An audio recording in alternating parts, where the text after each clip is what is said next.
আমরা দেখতে চাই যে বাংলাদেশে শুধুমাত্র একটি গণতান্ত্রিক ব্যবস্থা নয়, বাংলাদেশে শুধুমাত্র মানুষের ভোটের অধিকার নয়, বাংলাদেশের মানুষের স্বাস্থ্যের অধিকার, বেঁচে থাকার অধিকার, তার ভাতের অধিকার, অন্যের অধিকার সব কিছু নিশ্চিত করতে হবে।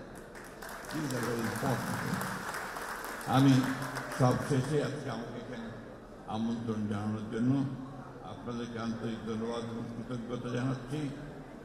সেই সঙ্গে আপনার আরেকটি বিষয়ে আমি দৃষ্টি আকর্ষণ করতে চাই যে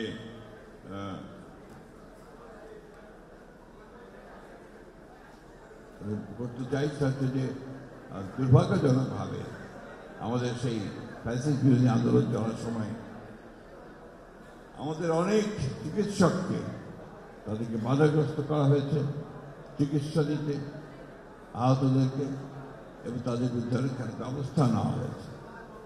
আমি আন্তরিকভাবে ধন্যবাদ কৃতজ্ঞতা জানাতে চাই। জাতি আপনাদেরকে সম্মান জানাচ্ছে যে আপনারা যারা ওই সময়ে ঝুঁকি নিয়ে আহতদের যে চিকিৎসা করেছেন, এটা জাতি কোনোদিন ভুলবে না। আরেকটি অনুরোধ রাখতে চাই এই সরকারের কাছে যে যারা আহত আছে তাদের চিকিৎসার সকল ব্যবস্থা যেন সরকার গ্রহণ করে, এটা আমাদের অত্যন্ত বড় একটা চাওয়া এই দেশের মানুষের। আপনাদের সকলকে ধন্যবাদ। আপনাদের সম্মেলন সফল হোক, নির্বাচন সফল হোক, যোগ্য নেতৃত্ব বেরিয়ে আসুক, এই কামনা করে আবারও ভারপ্রাপ্ত চেয়ারম্যান মহোদয়কে সম্মান জানিয়ে বক্তব্য শেষ করছি। আসসালামু আলাইকুম, খুদা হাফেজ। বাংলাদেশ জিন্দাবাদ, দেব জিন্দাবাদ, তারেক রহমান জিন্দাবাদ।